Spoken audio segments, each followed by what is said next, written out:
फिर इमरान खान को एक और मौका मिल गया है कि वो ये बात कर सकें कि अमेरिका ने उनके खिलाफ कंस्पिरेसी की और इसी बिना पर उनकी हुकूमत ख़त्म हुई। इसकी वजह यह है कि फॉक्स न्यूज़ पर एक प्रोग्राम के दौरान एक एंकर ने जब एक एनालिस्ट से सवाल किया तो उन्होंने कुछ ऐसी बातें कर दी कि उसके फ़ौरन बाद इमरान खान ने उसको पिक किया और उन्होंने उसके ऊपर सीरीज़ ऑफ ट्वीट्स किए और सोशल मीडिया पर एक हंगामा है। फिर जो शेख रशीद हैं वो ये कह रहे हैं आर या पार, वो किस चीज़ को कह रहे हैं, क्या कह रहे हैं आर या पार। और इसी के साथ उनकी जो तस्वीर वायरल हुई है वो जो विग के बगैर, एक तो क्या वो उसके बारे में जो कहा जा रहा है वो सही है या गलत है। पाकिस्तान में हुकूमत की तब्दीली इमरान खान की रूस और चीन नवाज पॉलिसी की वजह से एतमाद के वोट के जरिए की गई। अमेरिका की दिफाई तजियाकार ने यह तहलका खेज इंकशाफ कर दिया। अहम अमरीकी शख्सियत ने टीवी इंटरव्यू में कहा कि पाकिस्तान को रूस के साथ मुआहदे ख़त्म और यूक्रेन की हिमायत करना होगी, चीन से ताल्लुकात में कमी लाना होगी, अमरीका मुखालिफ पॉलिसियाँ ख़त्म करना होंगी और यही वजह है कि इमरान खान हुकूमत को तब्दील किया गया। फॉक्स न्यूज़ पर इंटरव्यू का ये क्लिप सोशल मीडिया पर वायरल हो गया। शिरीन मज़ारी, शहबाज गिल, असद उमर, फवाद चौधरी समेत कई अहम शख्सियात ने सवाल उठाते हुए ये कहा कि साजिश या मुदाखलत, क्या अब भी किसी को कोई सबूत की ज़रूरत है? Reason that Imran Khan, their prime minister, got voted out of office a couple of weeks ago. So it's time to cool it on the anti-American, pro-Russia policies in Pakistan. इसी के साथ जो उन्होंने कहा आर्या पार, अब इमरान खान को एक और इशू मिल गया है। वो ये हुआ है कि फॉक्स न्यूज़ पे एक प्रोग्राम के दौरान, टेलीविज़न प्रोग्राम पर एक एंकर पर्सन ने एक एनालिस्ट खातून से ये पूछा कि आप ये बताइए कि पाकिस्तान एक बड़ा अहम मुल्क है, एक बहुत बड़ी फ़ौज है उसकी और अमेरिका से उसके ताल्लुकात बहुत ख़राब हैं, बिल्कुल अच्छे नहीं हैं, तो आप पाकिस्तान को क्या कहना चाहें। कैटेगोरिकली और धड़ल्ले से उन्होंने ये वाली बातें कहीं। उन्होंने कहा कि मैं पाकिस्तान को ये बताना चाहती हूँ कि जो एंटी अमेरिका पॉलिसी उनकी रही है वो अब ख़त्म करें, और जिसकी बिना पर इमरान खान के ख़िलाफ़ अदम एतमाद की तहरीक भी आई और वो उतर गए। ये बड़े तफसीली उन्होंने धड़ल्ले से ये बातें तो कह दी।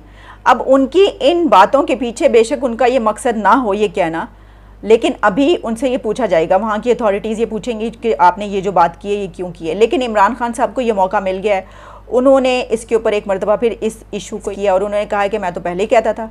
अब उन्होंने भी इसके ऊपर कुछ बात की है, वो भी थोड़ा सा सुन लीजिए। मैंने आप सबको आगाह किया कि पाकिस्तान में हमारी हुकूमत हटाई गई एक बहुत बड़ी बैरूनी साजिश के तहत। मैंने कौम के सामने मुरासला रखा, मैंने चीफ जस्टिस को वो भिजवाया, पहले स्पीकर को, फिर चीफ जस्टिस को, पाकिस्तान के प्रेसिडेंट को, मैंने नेशनल सिक्योरिटी काउंसिल में रखा। सबको हमने बताया कि ये मुरासले में वाज़े तौर पे एक बैरूनी मुल्क साजिश पाकिस्तान की जमहूरियत के ख़िलाफ़, पाकिस्तान की गवर्नमेंट के ख़िलाफ़ बाहर से साजिश की गई और जिसके अंदर मुलव्विस थे हमारे मुल्क के मीर जाफ़र और मीर सादेक। पहले में इसको लोगों ने माना नहीं, हमारे बड़े सहाफ़ी थे, उन्होंने कहा झूठ है, ये जो मौजूदा प्राइम मिनिस्टर है इसने कहा ये झूठ है, इनके बाकी अपोजिशन लीडर्स ने बात नहीं मानी। बाद में वो सब साबित हो गई। मुरासला अब सब दूसरी नेशनल सिक्योरिटी काउंसिल में सब मान गए कि ये वाकई मुरासला है। अब आज एक वीडियो निकली है और वीडियो निकली है अमेरिका की दिफाई तज्जिया नगार की, थिंक टैंक की वो लीड करती हैं और डिफेंस की थिंक टैंक। और वो क्या कह रही हैं, वो उन्होंने इसको आगे वजाहत की।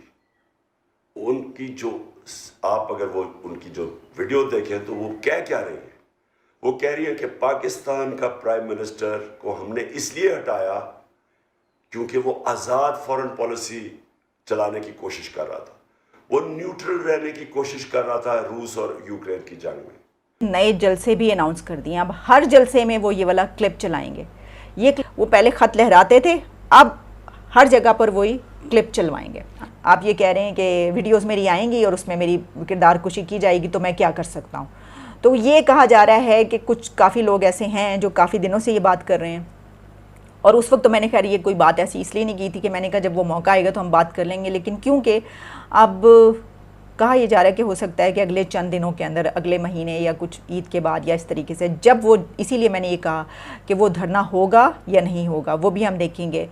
क्या इमरान खान में इतनी ताकत है? वो ये समझते हैं कि ऐसा कोई मवाद मटेरियल बाहर आता है और वो लोगों तक पहुंचता है तो वो उसको सह जाएंगे, क्योंकि हो सकता है कि वो कुछ ऐसी चीज़ें हों कि जो वाकई वो ये बर्दाश्त ना कर पाएँ और वो हार मान लें और वो ये कहें कि नहीं आप ऐसा ना करें।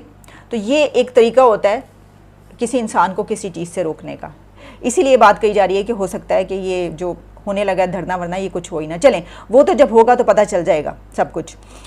एक आखिरी खबर मैं आपके सामने रखे देती हूँ और वो ये है कि पीटीआई जिस पे तौहीन मज़हब का केस हो चुका है और एफआईआरें कट चुकी हैं, अब सिर्फ एक केस नहीं बल्कि और भी केसेस और भी पर्चे कट रहे हैं पूरे मुल्क में, जो कि आम पब्लिक सेंटिमेंट्स है, यानी आम पब्लिक जाके कोई भी जाके ऐसा पर्चा कटवा सकता है बता के कि जी वहाँ पे वो हुआ है वैसे, लेकिन वो आम पब्लिक जो होती है उसके पीछे भी कोई ना कोई और पब्लिक भी होती है, ठीक है।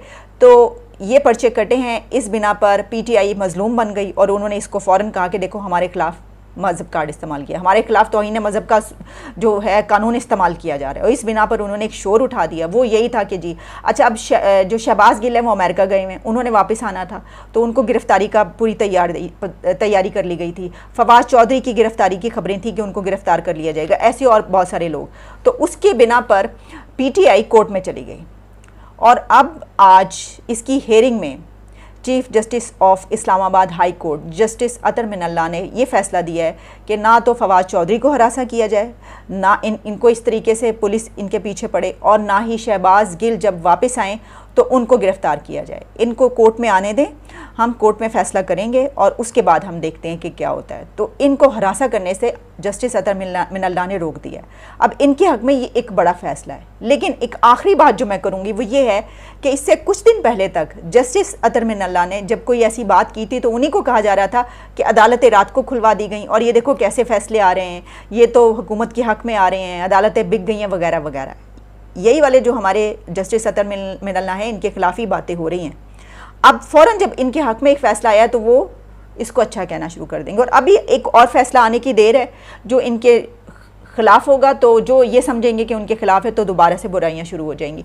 तो ये जो एटीट्यूड है इसको ख़त्म करने की ज़रूरत है। ये बड़ा ही अजीबोगरीब और नॉनसेंस बिहेवियर है कि आप अदालत को अगर आपके ख़िलाफ़ आता है तो आप कहते हैं अदालत बहुत बुरी है और रात को क्यों खुली और हमारे ख़िलाफ़ क्यों डिसीजन दिया, और अगर कोई फ़ैसला आपके हक़ में आता है तो आप फ़ौरन उनके पाँव धो धो के पीना शुरू कर देते हैं। हम कहते हैं क्या बात है, बहुत ही ये अजीबोगरीब बात है। कम से कम किसी भी पार्टी की और लीडर्स की इस तरह का बिहेवियर नहीं होना चाहिए। चलें जी, इजाज़त दीजिए।